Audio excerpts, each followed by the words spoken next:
Mesdames, Messieurs, bonjour. C'est la 47e séance du Salon financier. Emmanuel Derial pour la présentation. Aujourd'hui, nous allons terminer le chapitre de l'évaluation des actions avec les formations contenues dans les cours boursiers. Chaque jour, des milliers d'investisseurs interagissent sur les marchés boursiers et confrontent leurs opinions sur la valeur des actions. Le prix de marché est le résultat d'un équilibre entre l'offre et la demande, d'un consensus entre acheteurs et vendeurs sur la valeur du titre en question.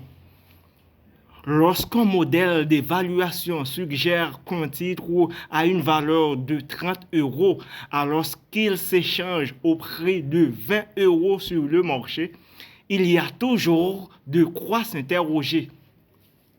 Pourquoi donc des milliers d'investisseurs, dont certains sont des professionnels avec une longue expérience et qui ont accès à une information financière détaillée et spécialisée, ne sont pas prêts à payer plus de 20 euros l'action? En général, ils ont une bonne raison dont le modèle ne tient pas compte.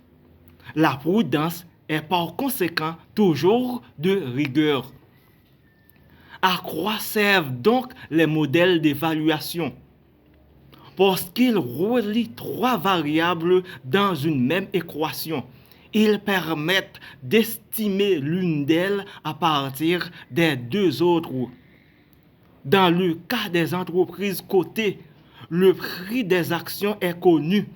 Il suffit d'observer les prix sur le marché.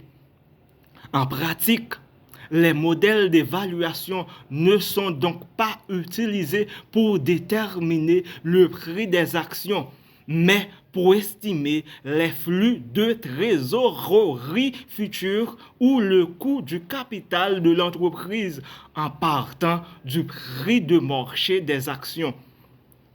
L'utilisation des modèles d'évaluation pour estimer le prix des actions n'a de sens que lorsque l'entreprise n'est pas cotée ou lorsque, pour une raison quelconque, on est capable de prévoir les flux futurs de l'entreprise ou son coût de capital de manière plus fiable que le marché.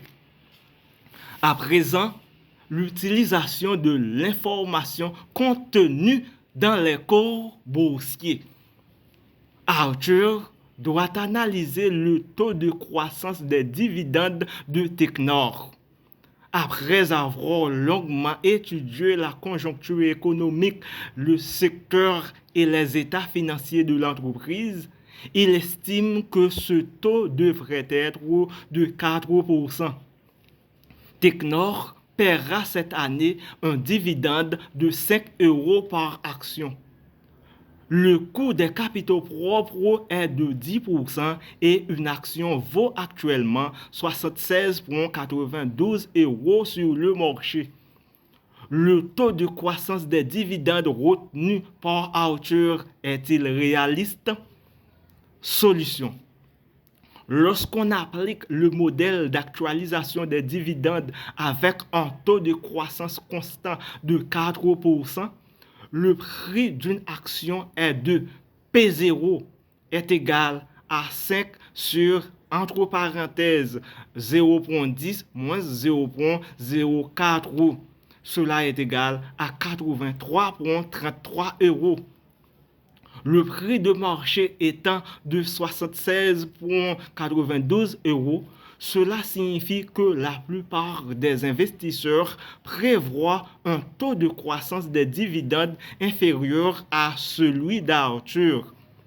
Si on suppose un taux de croissance constant, le taux compatible avec le prix de marché est G est égal au coût des capitaux propres moins dividende 1 sur P0, qui est égal à 10% moins 5 sur 76,92. Cela est égal à 3,5%. Le taux de croissance des dividendes cohérent avec le prix de marché actuel d'une action Technor est donc plus faible que celui retenu par Arthur. Ce dernier devrait ajuster à la baisse ses prévisions de croissance des dividendes ou trouver des arguments solides pour étayer son estimation. Maintenant, concurrence et marché efficient. Le fait que les prix reflètent et synthétisent les informations détenues par une multitude d'investisseurs est une conséquence logique de la concurrence qui existe entre investisseurs. En achetant et en vendant des actions, les investisseurs révèlent leur opinion sur les titres et donc implicitement les informations dont ils disposent. Ces achats et ventes font changer le prix de marché de chaque titre.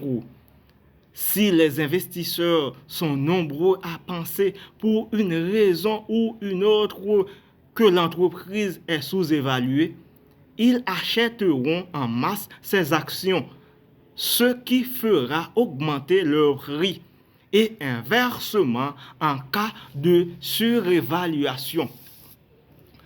L'hypothèse d'efficience des marchés qui découle de cette concurrence entre investisseurs pour trouver des opérations à valeur actuelle nette positive implique que les actions sont échangées à un prix juste, étant donné les flux de trésorerie futurs auxquels elles donnent droit et l'information dont disposent les investisseurs. Que se passe-t-il si une nouvelle information susceptible d'influencer la valeur de l'entreprise est portée à la connaissance des investisseurs? Le degré de concurrence sur les marchés et donc la véracité de l'hypothèse d'efficience des marchés dépend du nombre d'investisseurs au fait de cette information. Considérons deux cas polaires. Information publique et facile à interpréter. Parmi ces informations qualifiées de publiques, on trouve celle qui est contenue dans les rapports annuels, les états financiers, les communiqués de presse de l'entreprise, ainsi que celle diffusée par les médias spécialisés ou non, de même que toute l'information accessible de sources publiques. Si ces informations s'interprètent facilement, tous les investisseurs sont en mesure de déterminer leur influence sur la valeur de l'entreprise. En pareil cas, la concurrence entre investisseurs est intense et le prix de l'action réagit de manière presque instantanée à l'arrivée des nouvelles informations. Seul un petit nombre d'investisseurs très rapides ou très privilégiés parviennent à acheter ou à vendre des actions avant que leur prix ne s'agisse totalement. Pour les autres, le prix de l'action reflète toute l'information disponible avant qu'il n'ait pu échanger le moindre titre. En d'autres termes, l'hypothèse d'efficience des marchés financiers s'applique parfaitement lorsque les informations sont publiques et faciles à interpréter. On parle de forme semi-forte de l'efficience des marchés. Informations privées et ou difficiles à interpréter. Certaines informations ne sont pas publiques. Les analystes financiers consacrent du temps et des efforts pour obtenir des informations sur la qualité de la gestion de l'entreprise, sur l'état du marché, sur la concurrence, les fournisseurs, etc.